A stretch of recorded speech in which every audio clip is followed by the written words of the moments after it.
Alors, je m'appelle Stanislas Johannes, je suis praticien hospitalier, anesthésiste réanimateur et je travaille à la NAP depuis juin 2010, après avoir été longtemps dans un hôpital public.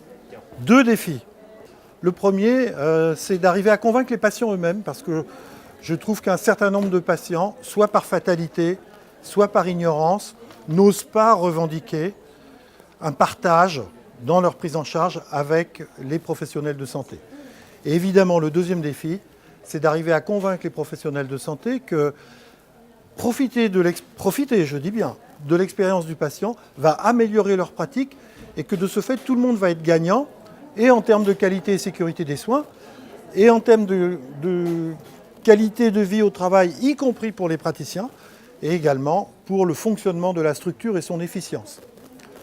Un brainstorming, essayer d'initier, amorcer la réflexion, laisser partir les pistes d'imagination, d'innovation en tout genre. Je crois qu'on a été bien servi, puisqu'on a vu beaucoup de propositions qui pouvaient paraître un peu fantasques, mais je crois que c'est ce qu'il fallait faire aujourd'hui, c'était interviewer.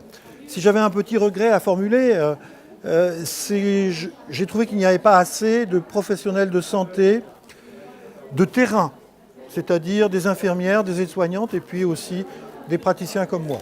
Alors d'abord, moi j'ai beaucoup appris pour moi-même et pour mon exercice, c'est-à-dire que je pense que j'ai un peu mieux compris ce que c'était que l'expérience patient. La deuxième chose, c'est que je crois que, effectivement, à la lumière de ce qui se produit dans l'industrie, le monde hospitalier, même s'il a toujours beaucoup de retard par rapport au monde de l'industrie et il ne peut pas y être assimilé facilement, va devoir réfléchir à l'expérience patient.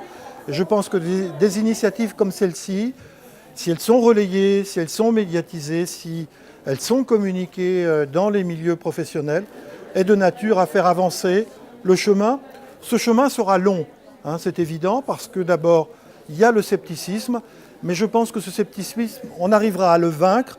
J'appartiens à un milieu qui est scientifique. Si on arrive à démontrer scientifiquement le gain que produit cette démarche, qui est chronophage, mais qui donne en retour beaucoup d'intérêt pour les professionnels et évidemment, bien sûr, pour les patients.